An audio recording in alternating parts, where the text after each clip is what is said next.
Kaixo ikusentzule eta ongi etorri herri zerri programara. Gaur kontan, etxalekura hurbildu gara.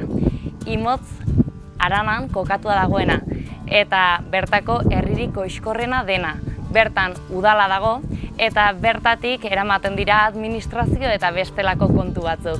Herria ezagutuko dugu eta beti bezala bertakoekin mintzatuko gara. Beraz, zuk ere herriaz gehiago ezagutu nahi baduzu, zatoz gurekin.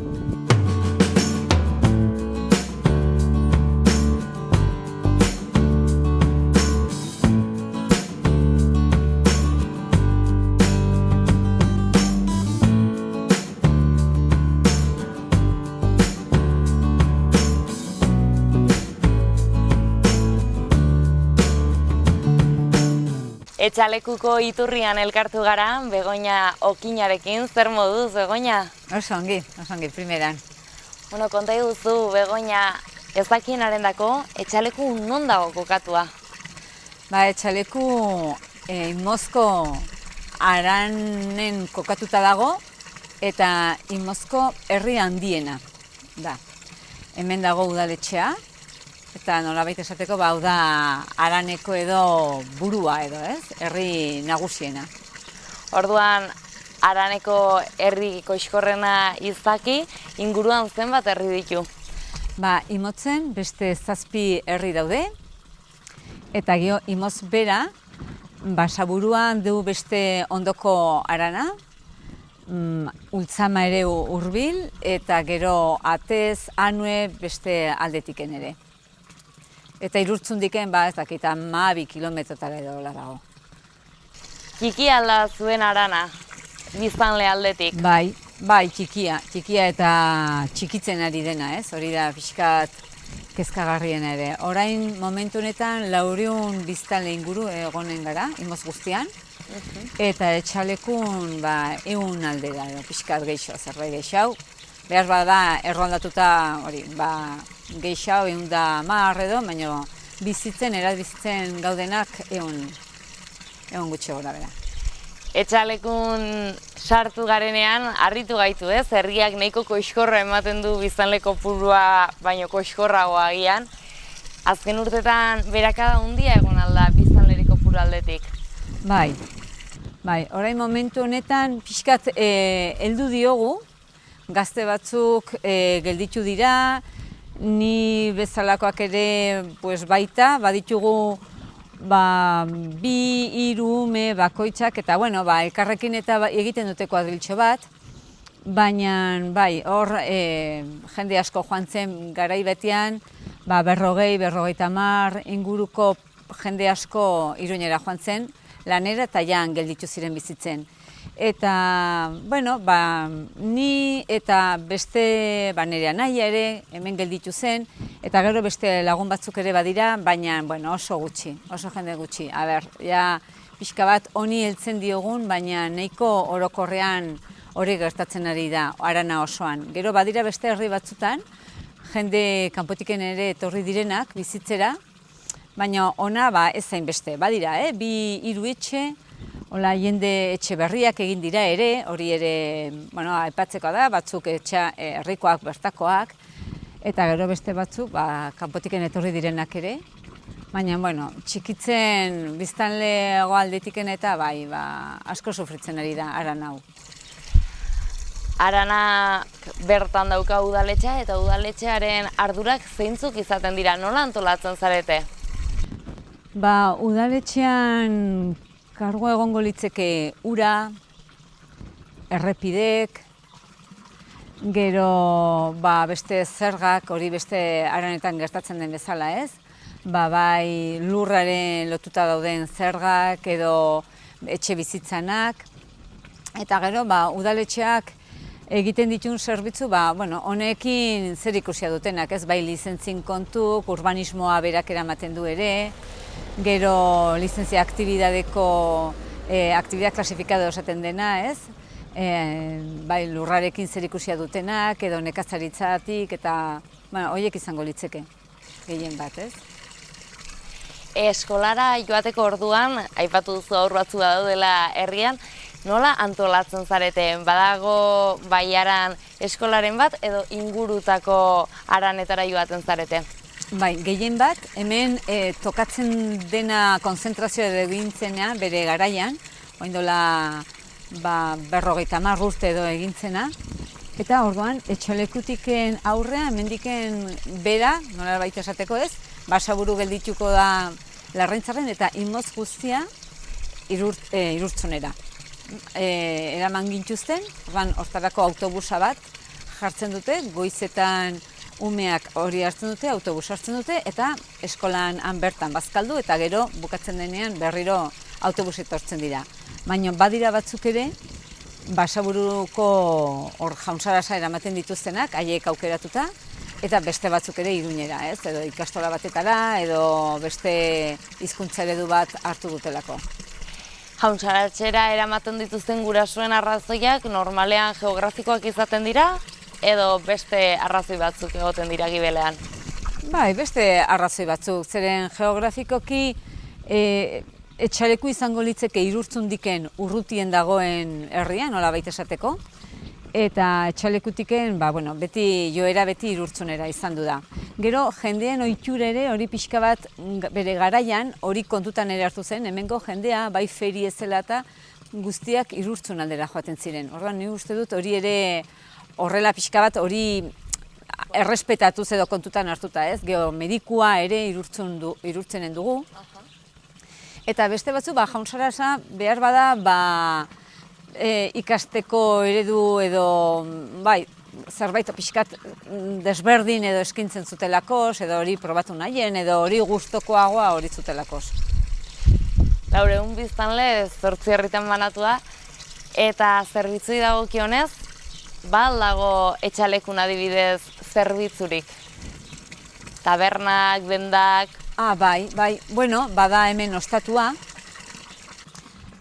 eta Imotzen beste ostaturik, bada Latasan, orain berri egin den trenan inguruko, udaletxeak erosi zuen lehengo tren zaharraren estazio edo, eta hor jarri dute ostatua, bai denda, eta erakusketa zentro bezala jarri dute hor ere, eta Plazaolako inguruko proiektu honetan, sartua dagoelako.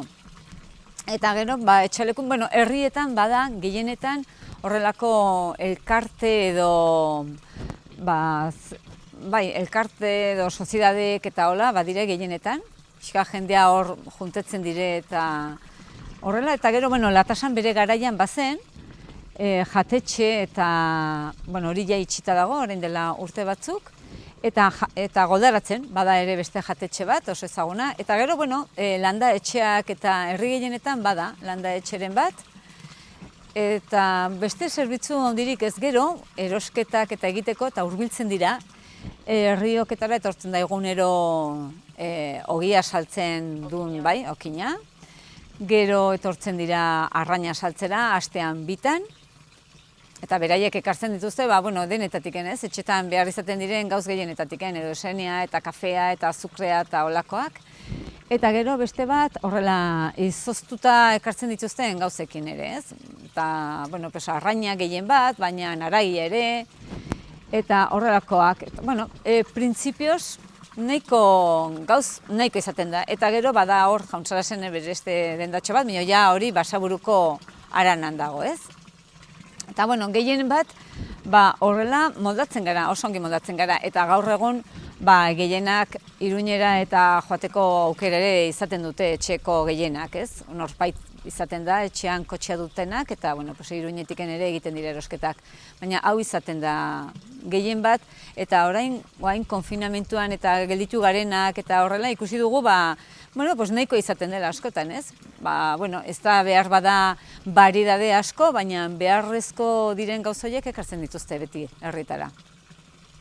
Duela urte batzuk, izan ere normalean 50 urte atzera joan ez gero, Nafarroko herri askotan topatzen dugu ez, herri askoz biziago zegoela eta bazeuzkala zerbitzu gehiago. Kasu honetan, 50 urte atzera edo 70 egiten baditugu, etxalekun taberna denda gehiago zeuden? denda bat zen, Mhm. denda bat, bai, eta ni oroitzen naiz gainera, horra joaten ginen, eta pues, denetatiken saltzen zuten, oso ezaguna zen, gainera, beste herritatiken ere etortzen zirelako.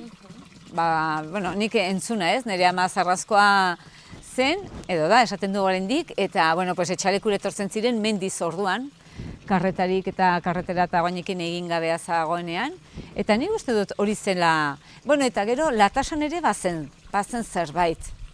Baina, bueno, hori orain dela, bueno, pues, lehenagotiken galdue da, zerbait uste dut bazela, hori behar bada besteak urte gehiago dutenak edo oke hau oroituko dira hortaz.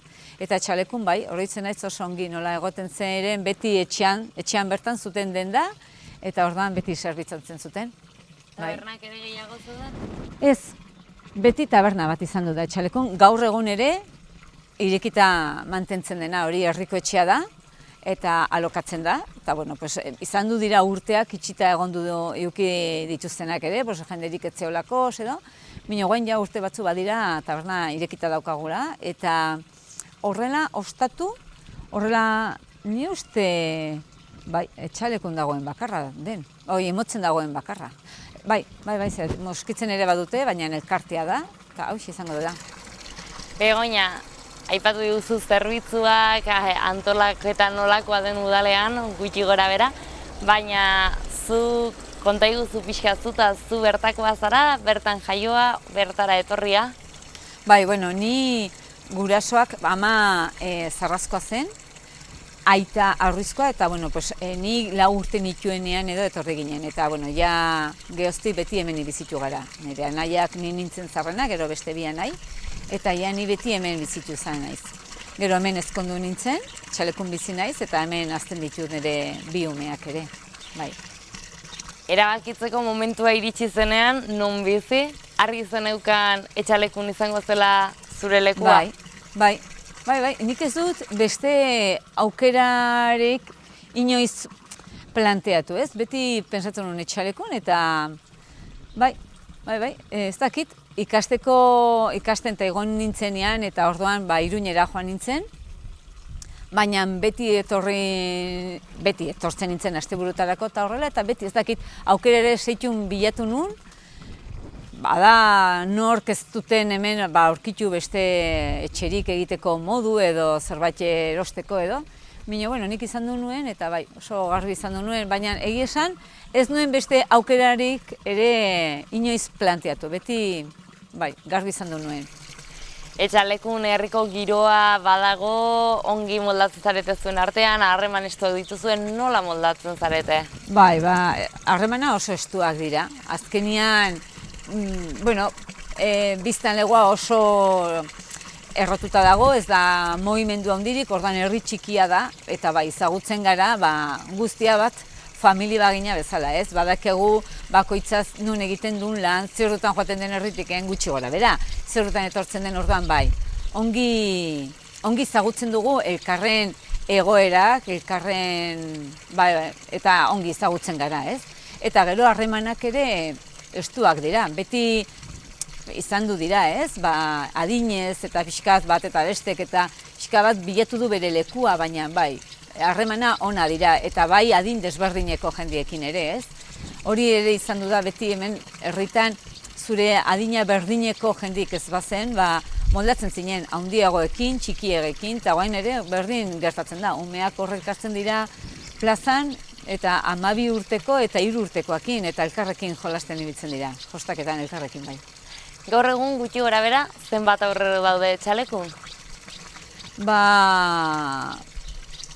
15 erabat bizi direnak, gehiago pentsatu beharko nuke, baina 15 ume hola izango dira.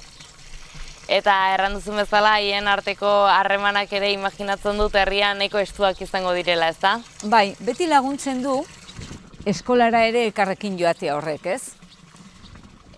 Laguntzen du ere hizkuntza berdinak, ez? Hitz egiteko joera hori, euskeraz hitz egiten ikasten dutenak, erraxago behar bada gero ere elkarrekin txikiekin gehien bat, ez? Bakarrik edo soilik euskaraz hitz egiten dutenak, erraxago da gero harreman hori euskeraz egitea eta euskaldunekin egitea. Eta momentuz gehienak Irurtzunera joaten direnak, eta joaten ez direnekin ere ongi moldatzen dira. Baina bai, umeak harremana oso estua eta gaina, herri txikitxo hauetan leku bat izaten da, ez dute hainbeste leku elkarrekin egoteko, eta orduan plazan izaten dute beti elkartzeko lekua, eta hortxe biltzen dira. Askotan aurrak txikitan gustora egoten dira halako herri txikietan eta bilduetan, baina ondotik adinean gora joan ala, eskola hemendik kanpo egotean imaginatzen dut arazoak ere egongo direla, ez? Nik harata joan nahi dut, nik ona. Bai, ni oraindik ez dut horrelako arazorik, oainiken ez dire horrela hasi, ez? Nire alabak 13 urte ditu eta momentuz herrian hemen oso gustora dago, ez du deseioik izaten kanporata joateko, baina pentsatzen dut eta nik beste batzoi entzuna ere bai, ez? Ume handixagoak dutenei eta horrela. Horregatik, hemen umeak edo gazteak 18 urte dutenean laster bere gidatzeko baimena ateatzen dute eta orduan oso autonomoak egiten dira. Hemen gazteak hartzen du berehala kotxea eta edo Jaunsaras aldera joaten dira edo Irurtzun aldera edo lagunak dituzten edo eskolako lagunak dituzten tokietara, ez? Baina bai, eta gero ateatzeko orduan, ez? Baina, herriko pestetan eta gurasoak eta moldatzen dira, eta lehen moldatzen ginen bezala, ez? Elkarrekin gelditzen ginen, edo 18 urte edo karneta zuen horbatekin elkartzen zinen eta berarekin egiten zinuen bidaia. Hori ez dut ikusten arazo bat denik, moldatzen dira erraz, eta gaur egun gainea elkarrekin gelditzeko eta aukera asko daude, ez? Bai klasetiken kanpo ere egiten dituzten aktibidadengatik eta horrela, orduan harremana horiek herritiken kanpo ere mantentzea nahiko ohitua gaude horretara. Orduan, ez da zaila izaten. Lehen aipatu duzu, batzuk bazeukatela modua herrian gelditzeko, ez? Etxeren bazeukatelako, konpontzeko edo jasoa, baina aloikairuak, etxe zahar berritzeak egiteko, nolakoa da etxalekuren egoera? Momentuz hortan nahiko geldia dago, ez da mugimendu handirik ikusten. Etxeak oraindiken, etxeaz handiak dira, alokatzeko aukera behar bada izango luteke, baina konponketak eta obrak eta egin behar dira eta oso garestiak izaten dira. Etxe handiak dira, teilatua bakarri inbertsioak handik suposatzen dute. Eta inbertsio horietan askotan sartzea ez da batera erraxa. Orduan, aukera gehiago izaten dira beste pisu bat hartzea edo bai Irurtzun aldea joatea edo Lekunberri edo Iruña bertara, ez? Hemen bertan, hemengo herrikoak direnak, edo gurasoak baldin baute etxea eta hori erraxagoa da, uzten dizute eta hori, ez? Baina batzutan denentzat ez da izaten. Orduan, alokairu eta kontu hori oso momentuz gutxienez oso gelditua dago. Ez da sistema ohikoa hemen. Bai Muskitzen egin zuen eta udaletxeak promozionatuta eta erositzun etxe handi bat, eta hor bai prestatu zituen apartamentu edo etxe txiki batzuk eta horiek alokatzeko daude. Eta hemen etxalekun ere badu, herriak hau da, adibidez ez, hemengo etxe hau herriko etxea da, eta goiko pisua dena konponduta dago, behiko aldean elkartea dugu, hemen herriko guztia, bazkide guztien elkartean, eta goiko aldea pisu bat egina da eta hor alokatuta dago. Eta beste norbait ere badu hola etxe alokatuta, aspalditik eta aspaldiko alokairu haietatiken, baina bestela ez momentuz hemen ez da aukera bezala ez da kontemplatzen hori. Eta etxe huts asko aldaude? Etxe huts guzti zutxak, ez hainbeste, hutsak ez, baina denbora gutxin ustuko direnak bai, ez? Oso heldua diren bakarron bat, bi eta horrelakoa badaude. Orduan, gaur egun hutsik ez, baina beste 15-20 urtetan hutsak geldituko diren bastante badaude bai. Bukatze aldera, Begoña, herrian bizi izan du zara txiki-txikitatik eta etorkizuna ere bertan etxalekun ikusten duzu? Nirea? Bai. Nirea bai, noski. Bai. Gaur egun, gure erronka eta pixkat hortan gabiltza gazteak eta hemen bizi nahi dugunak eta hemen bizi garenak eta da, ez da bakarrik bizitzea, hau da, ez da bakarrik etxea bat izan, eta hemen lo egitea, baizik eta herrian, eta hemen zaudelek ikusten duzu, hemen egon beharra duzula. Orduan, Iruñera joateko horrek denbora asko kentzen du. Eta guztia, hiri handietan zentratzea, horrek arrisku handia du herriko jendeentzat eta herriko biziarentzat. Orduan, ia nola, baina hortan ari garaia hemen lana nola egin, etxetik nola lana egin, gaur bada aukera, interneta sarea eta asko hobetu digute, guain fibra optika eta jarri digutelakoz, badire, oraindiken ongi funtzionatzen ez duten gauzak, adibidez telefono mobileko kobertura, eta hori badugu ez, oraindiken gauz batzuk hola pixkat hobetu behar ditugunak. Mino gaur egun uste dut kapazitatea eta posibilitateak asko ditugula, eta gure etorkizuna hortiken doala ez. Hemen bizitzea, ez bakarrik bizita hemen lo, baizik eta hemen guztiz bizitzea. Hemengo arazoakin bat egitea, hemen lana egitea, hemen egotea. Ehun tagada, ez. Eta pensatzen dut hori dela gaur egun gure erronka importantena. Eta gero hemen arazo handian duten lehendabiziko sektoreak, ez. Uste dut hori da bultzatu behar duguna, eta hori da landu behar duguna. Herri hauek lehendabiziko sektorei gabe ez dira gure herriak izango. Orduan, ez dugu herri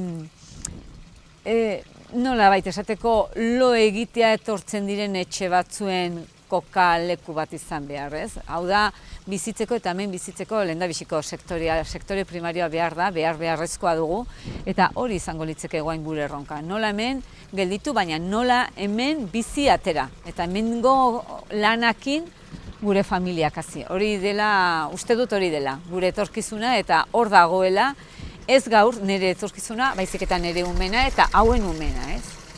Lehenengo sektorea aipatu duzu, Etxalekun oraindik ere badago lehenengo sektoretik bizi den jende haunitz? Haunitz ez, inone haunitz ez dago, baina Etxaleku berdin. Lehendabiziko sektoretiken bizi direnak esango nuke bi famili direla. Bai. Bada jendia, oraindik nazenda dituztenak eta komplemento bezala oainiken mantentzen dutenak, ez, azendak, lurrak, baina, horiek ere ja beharrezkoa ditugu, bestela selitzeke hau mantenduko dagoen bezala, ez? Imaginatzen dut horiek ere bai izango direla, mendietako bidexkak eta garbi mantentzea arduratzen direnak, ezta? Hori da, ezagutzen dutenak, gehien bat beraien esku egondo delakoz, eta beraien esker daukagu, orain daukaguna ere. Eta mantentzen da, garbi eta txukun beraien esker, hori hala da. Plazer bat izan da, Begoña, zurekin mintzatzea, eta espero dut bertso batean berriz elkartu ahal izatea. Eskerrik asko. Mi esker, berdin, niretzat ere plazerra bat. Mi esker.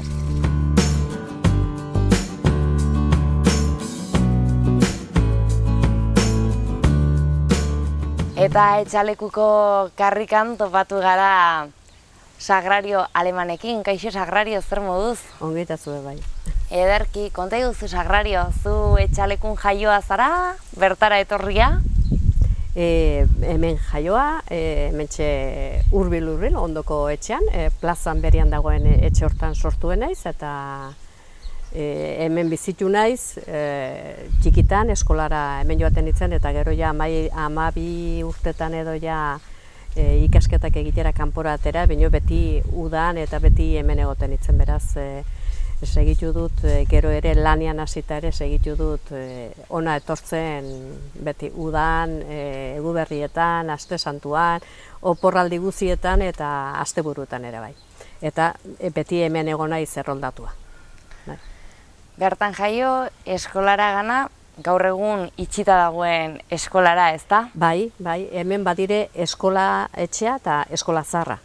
Eskola zarra nik ez duen ezagutu, gure ama hasi zen eskola berrian, 27an, eta eskola zarra beraz aurrekoa da, orain etxe bizitza da, eta eskolan hemen ibilia, eskola horretan, 27an inauguratu zen edo ireki zen eskola horretan, eta gero ja uste dut aurretik Begoñak esan dizuela, ez da, eskola aldatu zela Irurtzuna, baina bitartean gu hemen ibili ginen eta gero ja ikasketak batxilerrean normalean hemen berean lehenbiziko urtea egiten genuen maistrekin, eta gero ja Iruñera edo ni Leitzara joan itzen urte batez, baina bestela Iruñera joaten ginen.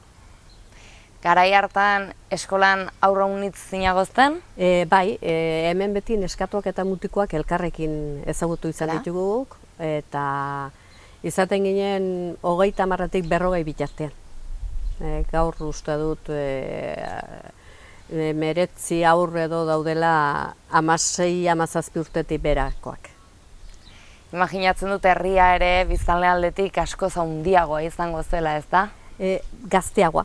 Orain adineko jende asko dago, biztanleak ere gehiago ziren, baina batez ere askoz ere gazteago eta bizi handiagoa zuena, jendea lanean ere hemen aritzen zen orduan alde hortatik, ez dakit, bizitasun handia zuen, gero bazen denetaik, baziren ganadua bazen, behiak, ardiak, baziren garia, garagarra, denetaik egiten zen, gero ja behiak besterik ez ziren, behiak eta ardiak, eta ja dena soroa zen, dena belarra, eta ja horrek ere beste lan egiteko modu bat, eta horrek ekarri zuen etxe bakoitzean gutxiago gelditzea, gero nekazalgoak kendu, lurrek alokatu egiten zituzten beste bati, eta ja nekazalgorik kasik ezago. Errango zenuke garai hartan Etxaleku herri xumea zela? Xumea, ez dakit, nik uste dut aberatsagoa zela zentzu askotan, autonomoa ere bai, gauza askotan. Herrian bertan zerbitzuak ere igual gehiago ziren, beste modu batekoa ziren, noski bizia toki guztietan aldatu da eta herri txikietan ere bai. Eta gero, ez dakit, orain aldaketa handien abaritzen dugu, oiana bera, heldu zaigu ja herriraino. Eta xumea, ez dakit, gauza gutxiago, material gutxiagorekin bizi ginen gure haurtzaroan, baina toki guztietan ikusten normala dela gero joan da aldatzen, eta behar bada garrantzi ematen dugu gaur egun lehen ezagutzen ez genituen gauzei, ez? Eta baino ez dakit, xumeagoa, nik esain nuke bizi handiagoa zuela bertan, eta komunitate zentzua ere nire ustean handiagoa zen garai hartan. Garatuago bezala. Jendea bertan egoten zen, eta gero baziren zenbait lan elkarrekin egin behar zirenak, edo elkarrekin aritzeko tartea ematen zutenak, ez dakit, arropa garbitzea, denak toki batera joaten ziren, gero egiten ziren untziak, garia eta hori, eta triladorak edo jartzen ziren, eta orduan 2 triladora ziren, eta etxe gehienetakoak hortxe biltzen ziren.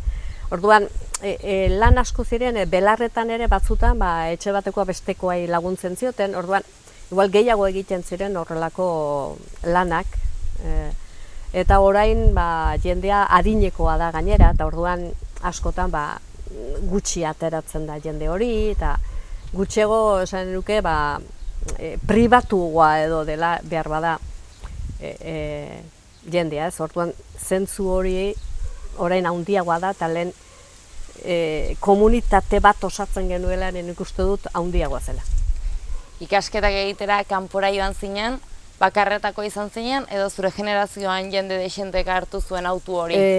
Asko ez, baziren gure etxean bai, guk ez genuen nekazago, gu ikasketak egitera joan ginen gehienak, anai arreba gehienak, familiak ere orduan handiak ziren, ume asko zen, eta gero baziren seminariora joan ziren batzuk, eta baino asko ez, etzen asko izaten gara hartan, gero aldatu da, eta orain nik uste gehiago joaten dela asko zeren. Ze ikasketa egin zenituen Etxalekutik ateratzean? Batxilerrea egitea joan itzen, lehenengo esan dut urte bat Leitzan, eta gero ja Iruñen egin ituen, eta gero unibertsitatean egon itzen Valentzian eta Madrilen. Eta farmazia ikasi nuen.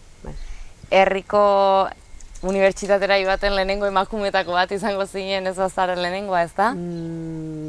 Unibertsitatera joaten, bai, uste dut, ez dut orain gogoan, beste batzuk egin zituzten igual, beste maistru ikasketak edo, Eta ez du gogoan, baina baliteke lehenengotakoa izatea, gero gure aizpak adibidez erizaintza egin zuen, baina orduan ez zeuden horiek unibertsitatean barnean, aparteko eskolak ziren. Orduan baliteke alde hortatik, ez dakit. Aipatu duzu Madrilen eta Valentzian egon zinela ikasten, aldaketa ikaragarri handia izango zen zuretzat halako herri txiki batetik abiatuta, ezta? Bueno, tartean Iruñen egon nintzen, urte batzuz interna edo esaten genuena, monja kolegio batean, eta gero unibertsitatean hasi nintzen Iruñen, orduan unibertsitate bakartzen Opuzkoa, eta gero ja Valentziara banuen aizpa bat, eta haren etxera, eta ez zitzaidan oso gogorra egia esan da. Eta Madrilen ere ohitu ginen ederkita, gero Valentziko lagun batzukin eta joan nintzen, eta gero han euskaldunek elkartzen ginen Madrilen, eta bueno, nik uste gaztetan erraz egiten direla gauza horiek, eta han ere Iruñen hasian nintzen ja euskarazko eskolak ematen, eta Madrilen ere euskarazko eskolak ematen genituen hemengo jendeari, eta bertako batzuk ere joaten ziren, baina bai. Euskara aipatu duzula, hemengo eskolan imaginatzen dut erderaz ikasiko zenutela gaztelaniaz, ezta? Bai, hemen beti erderaz izan zen dena, eta batzuk amorro gehiagoekin, beste batzuk gutxiagorekin esaten ziguten maistru-maistrek erderaz aritzeko. Baina ez genion kasu handirik egiten egia esan da. Orduan, erran daiteke herria berez euskalduna zela eta dela, nola? Herria orduan euskalduna zen, nik uste dut, ez dakit pare bat persona edo izan entzela, behar bada etzekiena, edo igual 3-4. Eta aurrek nik gogoan du nire adineko bat, eta bere anai-arrebak hemen bizitu zirela txikitan, kaminero atzelako bere naita, eta gurasoak ez zuten ikasi, baina aurrek ikasi zuten berehala euskaraz, karriken gurekin jostaketa. Garai hartan zigortua izaten zen euskaraz mintzatzea?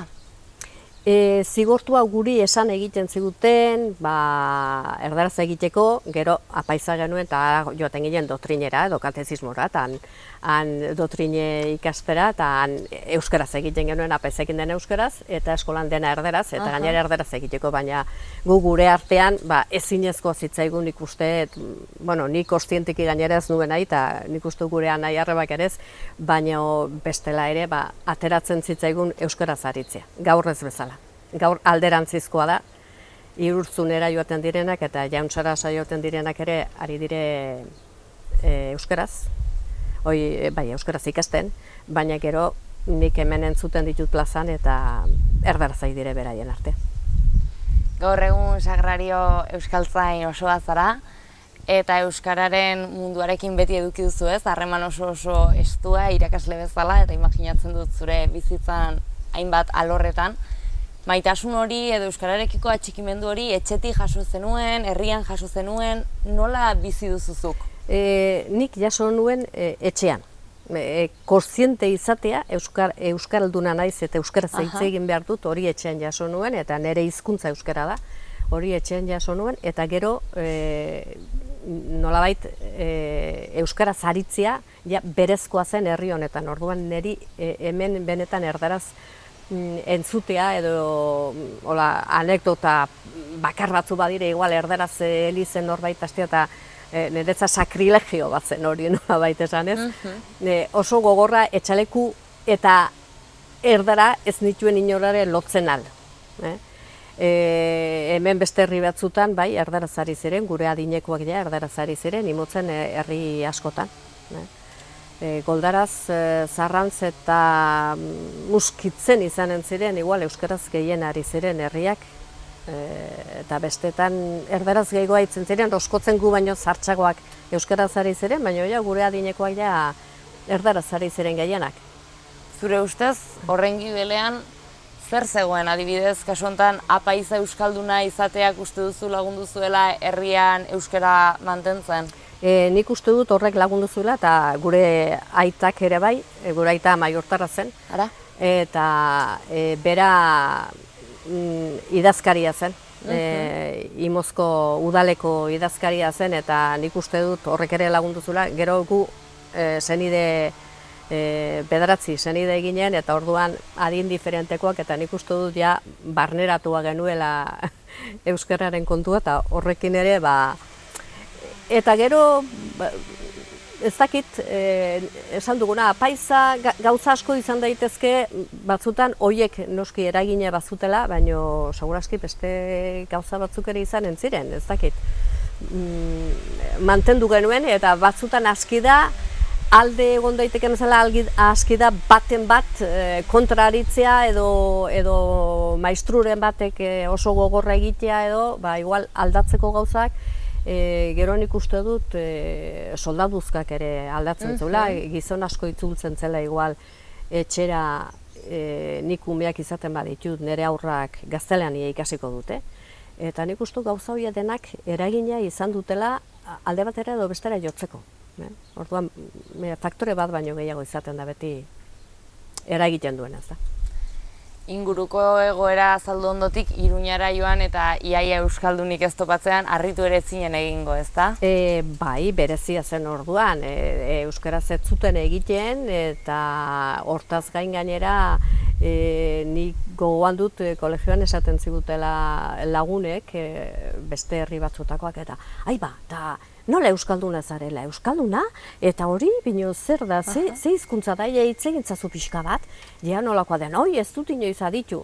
Pentsa, jendeak ez zula euskaraz mintzatzen haitu, jende askok ez zuten haitu, zuten ezagutzen, bitxia zitzaien, orduan, eta gero, bazakit, anaiak eta biok askotan esaten dugu, guretzat hor udaletxe ondoan bazen ziga, orain hotela den toki bat, eta hor beti jartzen dute euskaraz mintzatzen da, beti egoten zen txartel bat. Eta orduan, hori ikustean horrek atxa edo ematen zigun, ez gara bakarrak, ez dakit, pixkat, sentiarazten gintuen etxean edo. Hala ere zuk bizitu duzu ez, Iruña euskalduntzeko gogoz egon den eta jarraitzen duen prozesu hori ez, nola izan zen eta pixkan Nafarroa osora zabaldu dena azken urteetan? Esan beharko genuke 70ean edo hortxe ja lehentxako hasi ziren ikastolak, hasi ziren heldu batzuk euskaraz ikasten, orduan indar hartu zuen 70-80ko hamarkada horretan, eta gazteak, orduan gazteak ziren gehienak, euskara ikasten hasi zirenak, gurasoak beren aurrak ikastolara eramaten, eta poliki gero hori edatzen joan da, eta indar hartu du, ez gu nahiko genukena, baino indartzen nahi da. Ikako irakasle izan zara, urte haunitzez, imaginatzen dut, baina hasiera batean materiala dena sortzeke egongo zen, ezta? Guk egiten genuen gauza asko, baina orduan hasieran genuen liburua zen Patxi Altunaren euskara ire laguna, hori helduei irakasteko ikastoletan badakit material gehiena beraiek egiten zutela lehenengo urte horietan, eta guk ere bai, liburu hori oinarri bezala hartzen genuen, baina gero hainbat gauza sartzen genituen gerok egindakoak, edo orduan nik uste dut ala ere gazteak ziren etortzen zirenak, eta denak ilusio handikin eta gogoz ari ginen, eta ez zela izan gogorra material falta hori. Kontuan izan behar da, orduan ez genuen egunkari ere, baziren aldizkari pare bat, argia eta nahitasuna, baina liburuak ere gutxi ziren, literaturan ere oraindik pauso txikiak ziren emanak, eta baina, ez dakit, nik uste du gure ilusioekin eta nahiarekin egiten genuela gero, joaten ginen, orduan tabernez taberna ibiltzea ohitura oso zabaldua zen, eta joaten ginen, eta euskaraz aitzen ginen ikaslekin, orduan eskola orduz kanpo ere, kanpoan elkarrekin euskara praktikatzeko edo euskaraz mintzatzeko aukera bagenuen, gure arte. Gaur egun hori asko aldatu dela errango zenuke? Bai, bizimodu aldatu da arras, eta jendea presaka bizi da, orduan eskolorduak eskolordua dire eta gero jendea joaten da askotan, ez beti, etxera joaten da, eta gehiago entzuten da karriken egia da, lehen entzuten zen toki jakin batzuetan eta batez ere larun batetan, herrietako jende asko joaten zelako, Gaur egun nik esan nuke astegunez gehiago entzuten dela, Alde Zaharrean entzuten da Franco, beste auzo batzutan ere bai. Ez dakit girua beste bada, baina bizimodua oso diferentea da. Nik uste dut asko aritzen garela edo aritzen direla gazteak telefonoz eta horrela, baina igual gero ez dakit hainbeste hitz egiten duten elkarrekin ari direnean. Gauzak bizimodua bera aldatu da orduan, alde hortatik euskara ere bai. Noiz nabaritu zenuen etxaleku erdalduntzen hasi zela edo egunerokoan euskara ez zela beti erabiltzen? Bueno, ja urteak ditu, hasi dela nik esanen nuke bat, behar bada erdaldun gehiago baziren herrian, beti izan dire, gurasoren bat beti izan da, kanpotik ona ezkondua eta euskara etzekienen bat. Baina arazorik ez zuten aurrek ikasteko, gero ja aur batzuk ere ikusi genuen eskolan erderaz irurtzunen hasi zirenean hasiera hartan oraindik erderaz ziren. Gero etxean gurasok ez bazakiten ja, badeitu urte franko bakar batzuk behintzat erderaz gehiago zutenak harremana euskaraz baino. Eta gero azken aldi honetan nik esain nuke ja orokorra dela eskoletan eta euskaraz ikasi, baino ja patioan edo jolastokian jostatzen direla erderaz. Eta beraien artean horrela itzen direla, eta hau ez da salbuespen bat, zoritxarrez. Kezka sortzen dizu egoera honek herriko helduagoen artean, komentatzu edo aipatzen duzuen zerbait da? Batzuen artean bai zerbait, baina ez dakit orokorrean gazteagoak pentsatzen dut ez dutela ezagutu lehengo egoera eta kaso ez dira hainbeste kezkatzen. Baina nik uste dut, bai, kontzientea garela eta ikusten dela hori, baina zaila da aldatzea. Irurtzunera joaten badire eskolara irurtzun ere bera ere, naiz eta euskaldun asko dagoenan ere. Inguruko herrietatik bizitzera joanak badire, eta geroan eskolan ere ja euskaraz D eredua da nagusi. Baina aurrak erder zeitzen dire, baina jauntzara zen ere nik uste dut ondoko herrietan ere ja beruet ere oso euskalduna izan da, baina nik uste dut askotan erderaz aitzen direla aurrak. Euskalkia bertakoa galtzen ari dela errango zenuke, mantentzena? Bai, ni ez nauk ezkatzen hainbeste nola hitz egiten duten euskaraz hitz egiten baduten. Nik uste dut hori izan behar dugula batez ere kontuan, ez da hainbeste euskalki hau galdu da, ez euskalkiek mantenduko dira hiztunak baldin badire, segurazki. Baina hiztunak ez baldin badire zaila da. Orduan, momentu honetan, nik uste dut arazoa ez dela euskalki galtzen ari den edo ez, baizik eta euskara galtzen ari den ala ez. Eta nik uste hori dela, hor dagoela larritasuna. Gero, normala da, irakasleak izaten dira hangoak eta hemengoak, orduan eskoletan eta euskara bakarra. Eskoletako baldin badute, eskoletan ikasiko dute, irakasle horiek irakasten dietena. Orduan, zaila da, irakasleak hangoak eta hemengoak izaten dire, ez dira bertakoak. Orduan, hemengo nabardura horiek galduko dituz eta batzutan euskara batuaren izenean esaten dute, hau da batua ez, beste hori batua da, nork esan dizu hori ez dela batua. Orduan, batzutan ikasten dute, eskolan ikasten duten hitza hori da zuzena eta ez herrian erabiltzen dena. Baina ez du zer ikusirik batua izan, ala ez izan horrek. Hori euskara da eta dena da batua. Eta batuan erabiltzen da igan eta erabiltzen da igo, baina eskolan igo bakarrik irakasten badiote, igo ikasiko dute eta igan ez dute ikasiko. Eta biak dira euskara batua. Hori bezala bestain bat gauza. Orduan, nik uste dut pobretu egiten dela, eremu bakar batean erabiltzen bada euskara, eta hori eskoletan baldin bada, pobretu egiten da hizkera. Eta hizkera pobretzen bada, variedadiak eta euskalkiak eta dena galduko dira. Baina arazoa hizkuntza galtzea da. Ohiturak ere aldatuz joan dira urte hauetan, eta ze ohitura, festa izan dituzue gaur egun etxalekun? Bueno, ez dakit, nik uste horiek ere aldatuz joan direla, eta jende gutxiago, jende gazte gutxiago den heinean galtzen ere joaten dira hainbat gauza.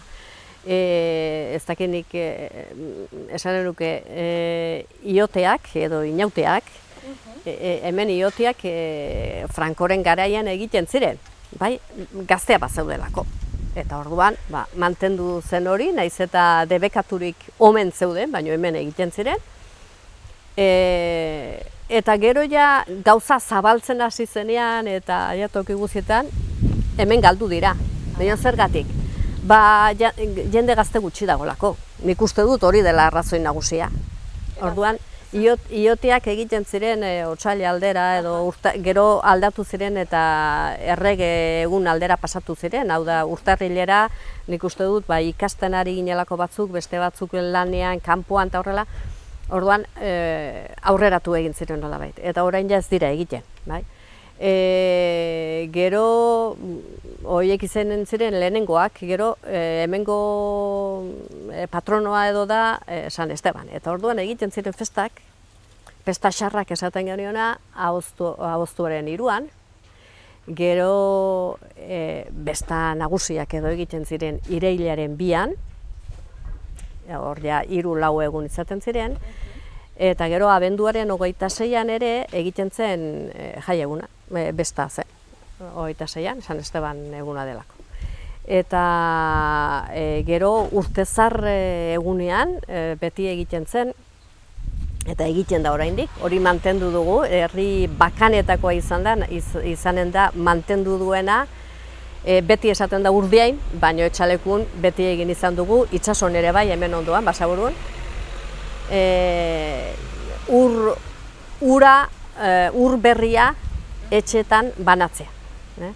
Orduan etxez etxe joaten ginen kantuz, eta joaten gara, edo joaten dira goanik, etxez etxe puska biltzen da, kantatzen dira koplak, urtezarreko koplak, eta ura eramaten da, ur berria, gaueko 12etan jasotzen da ura eta etxez etxera. Orduan, eta gero errege bezperan, hori bai mantendu da toki askotan, zintzarrekin edo joaliekin edo ibiltzea oiuke herri guztien barna lasterka 2 barrege egiten zen. Gaur egun aurrak ateratzen dira, lehen ateratzen ziren aurrak arratsaldean eta gero iluntzean gazteak, orain bat egiten dute aurra bakarrik ateratzen dira, eta orain ez dakit nik esan nuke behar bada zibilizatuago edo egiten dutela, ez da, joalia gutxiago haitzen dire, oiua gutxiago haitzen dire, eta kantatu egiten dute etxeetan. Pixkat aldatzen joaten dire ohiturak. Eta gero, genuen Domi Santu egunean edo Santu Guztien egunean, egiten zen opiltxuri eguna. Orduan, olata edo jasotzen zen, etxe batekoak bestekoa eramaten zieten, eta aideak edo ez dakiz ziren etxetara, eta gero egiten zen elizara eramaten zen, bedikatzen zen hori, eta gero egiten zen merienda bat edo, ogia, eta gero sardintzarra egiten zuten, talde batzuk sardintzarrak erosten zituzten, eta ogi horrekin eta sardintzarra jaten zuten, eta ezti pixka bat jartzen zuen batzutan apaiza, guk ere bagenituen erleak eta ezti jartzen genuen. Orduan, pixkat hori, eta orain hori ja galdu zen, elizeko kontu eta galdu baita gaiena, eta orain tarteka azken urte hauetan egiten dugu, baina bakar batzuk biltzen gara eta ogi pixka bat eta sardintzarra ekartzen dugu oroitzeko nolabait hartaz, baina zer ikusirik ez du lehen egiten zenarek. Ohiturak aldatuz du joaz, herriak bezala, eta zu joan etorrian ibilizaren arren, ikusten alduzu zure burua hemendik aurrera edo hemendik urte batzutara herrira itzuli eta bertan bizitzen? Bai, orain ere asko bizenez, oraintxe apiriletik hemen hau eta mugitu gabe orduan, bai, gertatzen dena gauza askotarako nik autorik ez dut erabiltzen eta Iruñetik errazago da mugitu ahal izateko autobusak badirelako eta lagunak ere bai autoa dutenak eta beraiekin batean, Euskaltzaindiko bileretara eta beraiekin batean joateko eta baditu errastasun batzuk honek ez dituenak, batez ere autorik ez baduzu, baina bestaldetik lasaiago bizitzen da hemen eta etxea badugu orduan nik uste dut bai ikusten dutan han eta hemen. Eta bukatze aldera, Sagrario, zure herriarendako desio bat eskatu behar bazenu, zer eskatuko zenuke? Nik euskaldunago izan dadin batez ere. Eta bizitasun pixkat gehiago, ez dakit oraintxe sortuko da beste ume bat, baina esan dizut 16 urtetik bera 19 lagun uste du kontatzen ditu dela, eta espero dut bizia izatea eta lurrak ere nekazalgoak modu batez edo beste, seguraski beste modu batez beharko du, baina irautea, horrek ere laguntzen duelako ingurugiroa eta zaintzen gehiago behar bada, ez da gaur egun baztarrak eta utziagoa daude, gero eta gehiago jenderik ez dagoelako lan horietan aritzeko ere. Plazerra izan da, Sagrario, zurekin mintzatzea, eta ikusiko gara, han edo hemen, mila esker. Ederki, bai.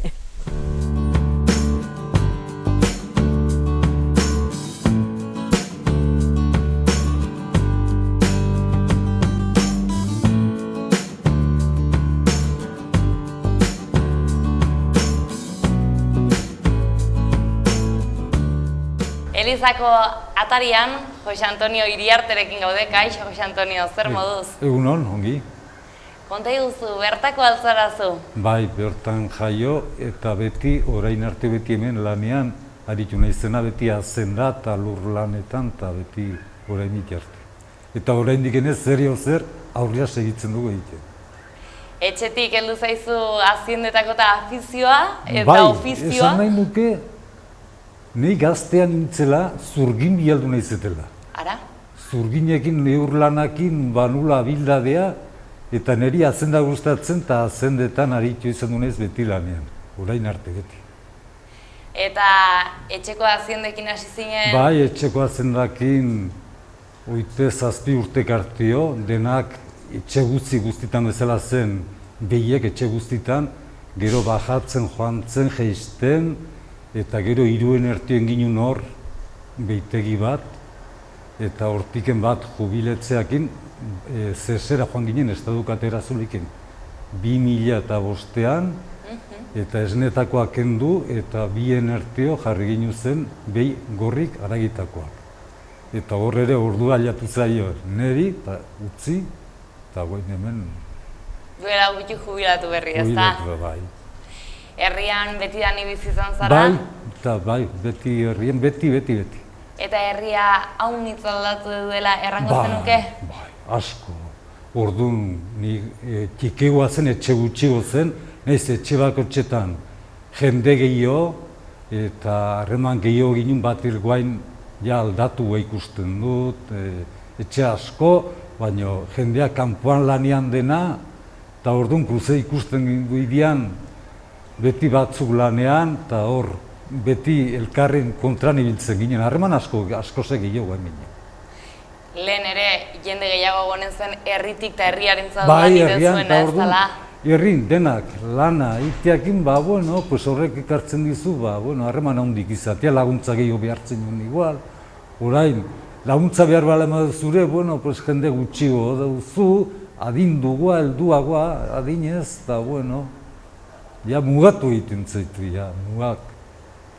Herria aldatu da, baina ingurua ere bai, ez da? Bai, oian mendialdetik eta hola arbol asko gehiago dau, eta larre gutxiago. Eta bideak ere... Bideak ere bereziak eta, ertxik, pinodik eta sartu zen pinoak eta hola, eta lehenagoko txendak adibidez hemendiken behuntzea edo gartzauna joateko orain txenda diferenteak dire oso politiek, eta bai, oso txenda politepa daude, behuntzea, gartzauna, iabena, gero hemendiken imotzei buelta ematen zaiote etxalekutiken, zarraztiken, latasatiken, errota zarra esatun gora, behiz herrire etortzeko oso txenda politiak, oso oso ibiltzeko leku ederrak, itzalak eta garbik. Eta horiek zaintzeaz nor arduratzen da? Bueno, uste dut, ez dutela garbie baldin pagoan, azpin baldin badago ez dela asko zikintzen. Beste bideatzu baldin badago ez da egin orden, enpresa batekoak Europa bialtzen diun, ez da egin garbitzen dute zerbait garbitasune ikentzea dute. Larrak edo sasik mozten zezkiote. Eta gaur egun herritarrak bidexka horietatik eta ibiltzeko ohitura daukate? Bai, gazteak eta bai, behar balen bada, guk igualan beste ez bide berri horietatik baina, bueno, heldu denak ikusten juzu eta gero kanpoko jendeak ere, Iruñekoak ere, ibiltzen dira, bai. Nekazari bezala hitzu zara lanean? Beti. Eta nekazari lana gogorra alda? Gogorra takatzen ez dena. Oso gorra. Zuk argi zenun herriko zerbaitetan lan egin nahi zenula? Bai, nik ez nuen nahi, beti kanpoa joan lana adibidez. Hori ez du maite izan du, nik leku ertsi batean, fabriketean hori ez dut onartu izan du sekule. Leku batean edo mai batean, geldikeon, lanean, ez dut. Orduet bi bai, bino ez ibili behar du, muitu behar dut izan. Eta hoi zure lanak bermatzen zatzun? Bai. Bino gustoko izan du, eta hortatik bizitu izan du gure atxetare bai, nire bai, eta bueno, hori ikasi du, eta horrek bizitu izan du beti. Etorkizunera begire, aipatzen zenun asean 3 sozio, gero bide, gero bat. Bai, bat. Eta beldurtu izodete nekazaritzak gazte pastiko Azendetatik bizitzeko bai, hemen herriko gazteak, azendetatik nik ez dut ikusten, ojala, alrebes izan balitzek, ez dut ikusten, inbertsio handik, lan asko, eta bakarrik azendakin ez.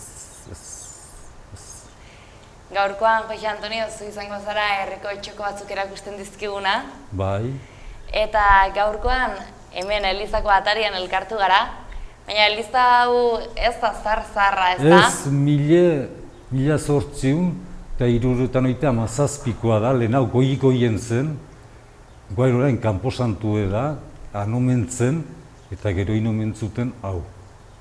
Eta orain nora eramango gaituzu, ze txoko erakutsiko dituzu? Orain, lehen hauko Elize xarra.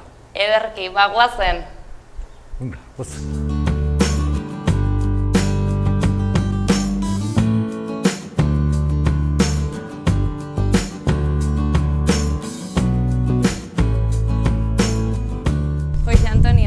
Berrien egon gara, eta orain Elize Zarra zagon lekura hurbildu gara, ez dala? Bai, hau garai batean Eliza Zarra omen zen, eta Elize behien intzuteliken duik hau kanposantu jarri zuten. Eta ateak eta eharrak, gotikoa. 14. mende ingurukoa dire, ez dala? Bai, 14 mende inguruko omen da. Eta hemen imaginatzen dut, etortzen direla herritarrak berazken ordua edo iristian. Bai. Baina gorako bidean balda ederrak usi dugu eta honatako kotxik ez da igotzen, ez dala? Ez da kotxek igotzen. Ez da kotxek nola beti bizkarrean edo eskutan edo ekarri beharra da. Horko errebuelta hori ez du hartzen. Eta alakoren batean komeriren bat hemendik pastu altzaizue? Ni ez iritsi naiz behin baino gehiagotan, ez beti etorri gaungi. Eta hemengo inguru hau ikusi, paisai ederrak daude inguruen ere, leku ederra da ez? Herria ikusi eta inguruko basoak eta ere bai ikusteko. Bai, oso biste ona, oso biste goien, herri guzi ere bizten du gaina, eta oso leku zoragarri. Bai. Eta orain berriz, nora eramango gaituzu? Bueno, orain ikusiko dugu, herriko garbilekue lavadora automatika. Garai batekoa, eskuz, orduain lavadora automatikak, baina orduan eskuz garbitzen baizen, hori ikusiko dugu. Ederki eta gainera esan behar da, iturri hortatiken hartu edagola etxeta ura, etxe guzita ura. Eta bidean, Jose Antonio, geldialdi txikiren bat egingo dugu? Bai, ikusiko dugu hor bidean, zer garai bateko zerbait zegoen.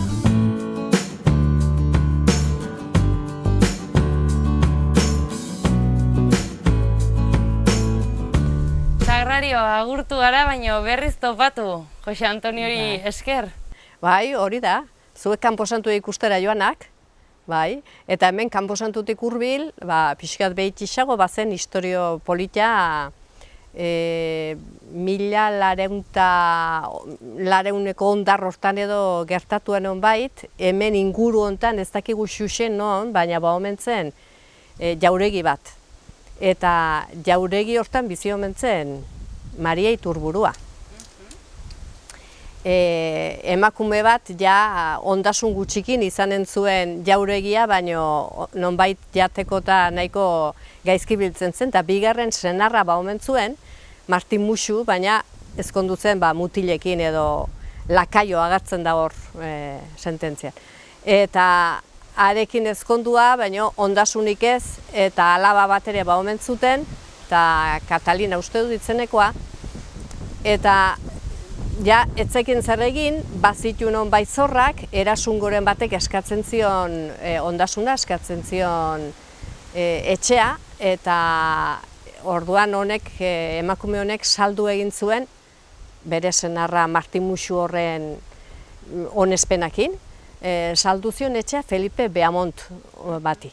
Eta bera joan zen gero Felipe Beamont hori uhartearak hilen bizi omen zen, momentu hortan behintzat, eta ara joan omen zen Felipe horrekin. Eta Martin Muxu galditu zen hor galdurik. Ez dakigun non, etxerik gabe, emazterik gabe, eta horrela. Eta jendeak gero epaiketan Maria Iturburua, etxeko Andre horren bilobak, uste dut, epaiketa jarri zion Felipe Beamont horren alabari. Eta orduan hor ikusten dire testiguek hitz egiten dute eta esaten dute batzuk ikusi zutela Felipe Beamont hori eta Maria Iturbura nola joan ziren Elizara, orduan guainko kanposantu hortara, eta horre egin ote zuten tratua eta horrela. Eta Martin Muxu horrez irri egiten zutela herrin, eta berso batzuk edo kopla batzuk atiaiek.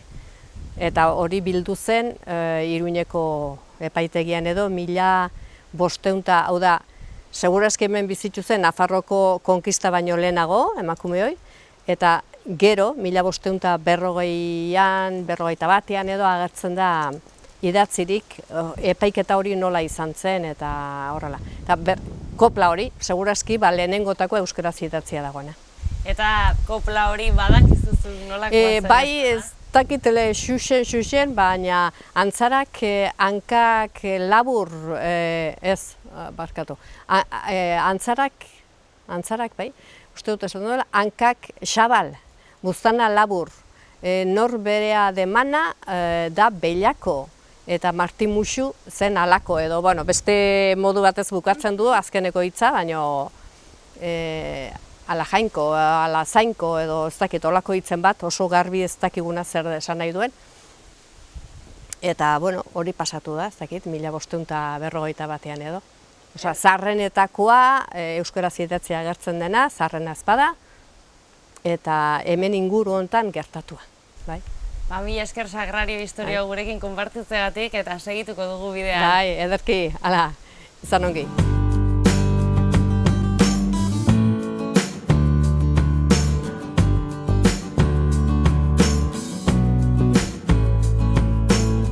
Jose Antonio, eta gure azkeneko geldialdira ere ailegatu gara. Bai, hau dugu, garabeteko labadorea hemen garbilekue, eta urerik etzelean etxean, garbitasun guzti herriko jende guztiek hemen egiten zen. Zuk zautu duzu nola etortzen ziren Bai, ni akordatzen ez gure etxetiken eta amari ekartzen zituen bikatxarrotan irutan eta gero karroa esken nola etortzen hitzen, karroan ekartzen zituen eta gero eramatea taula aiatu naiz. Etzen labadorarik, nik zautu dut gure etxean etzen labadorarik. Eta zenbat elkartzen ziren gutxi gora bera? Asko, betea, betea, bai. Emakumezkoak? Emakumezkoak, gizonezkoak ez unkin izatu garbiketa egiten. Eta horrek ere hemen bueltan ibiliko ziren joestetan? Bueno, udabidean bai, negun hotza da, negun oso leku hotza da, ure hotza eta, bueno, ez da lekurik onena kostak eta guetako netako ez da izan du. Eta uneta etortzen ziren, garaia urte unitzaz imaginatzen dut, baina noiz utzi zuten ona eta garbitzera etortzez? Labadorak hasi zeleken etxean jartzen, ez da gizte urte izango zen. 40 urte izango, joia labadora jartzen hasi zela txarragoak, bina, bueno. Eta baten bateko nik ere segitu du ona eta etortzen? Bai, traste bere simapalen bada segitzen da, baina iken osea, hemen garbitzen, zerbait berezi edela iken. Orden etzen arropa bakarri garbitzen? Ez, osea, bueno, garbitasune guzti, dena. Eta platerak eta kaxulek eta Horiek ez denak? dut ezagutunik, horiek ez... Bakar bat hurbilekoak etorriko zen, pentsatzen dut etorriko zela, baina gure etxetiken guia goraukoak, urrutiakoak eta ez. Jose Antonio, ondatu dakuzu herrien aitu zarela bizi guztia lanean eta jubiletu berri zarela. Bai. Eta orain afizio berrien bat edo harpatu duzu. Bueno, denbora pasatzeko, mailuka bat eta zizela bat hartu, eta ola bat, eta dibujo bat obeste, edo letraro bat obeste, horixe. Zure gurasoak konten egonen dire hoi ikusitezala? Bueno, ez dakit konteno ez, behar balen bada igual, zikinen naizela beti hautxe eta ezpalak eta hoie, bino garbitzea neoneitokatzen bat zaizke, bueno, ez dut uste keja handik izango dutenik ere. Eta ferietan eta ibiltzen zara? Ez dut ferietako, ez. Asko gostatzen zaizketan egote etxean gordetu, o behar baldin bada, baton batei eman, ez saldu bino, ez dut saltzen, ez du saldu ez ere joz. Eta akitzeko, gustatuko zitzaizun edo zer gustatuko zitzaizun zure herrien egotia edo zer botatzen duzu gehien faltan herrian? Bueno, ez du gauz asko botatzen, ez du gauz asko botatzen faltan, ez. Badut, denboa pasatzeko bidea erraza, oso erraza. Horren baizunakin konforme? Bai, konforme, eta batean gauz betekin, bestean musikakin entretitzen eiz, pasatzen dut denbora eskasi izaten dute egun askotan. Aspertuta eta nekatuta joaten ez, batzea hori esan behar dut. Ederki, plazer bat izan da zurekin herria pixketo beki zontzia. Mil esker handitz, eta bertze batean berriz ere etorriko gara bisitan. Bare, eskerrak zueri. Bertze bat arte.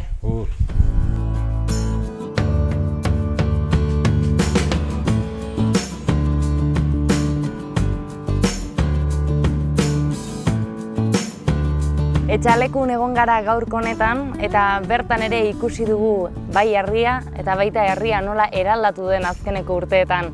Azken finean beste hainbat xokotan ikusten ari garen bezala. Interesgarria eta polita izan da, bertan egon eta bertakoekin mintzatzea, eta gurtzeko ordua ere iritsi zaigu. Jarrai dezagun gure herriez gozatzen, eta jarraituko dugu bertze herri batzuk ere zuei erakusten. Bitartean, ongi bizi.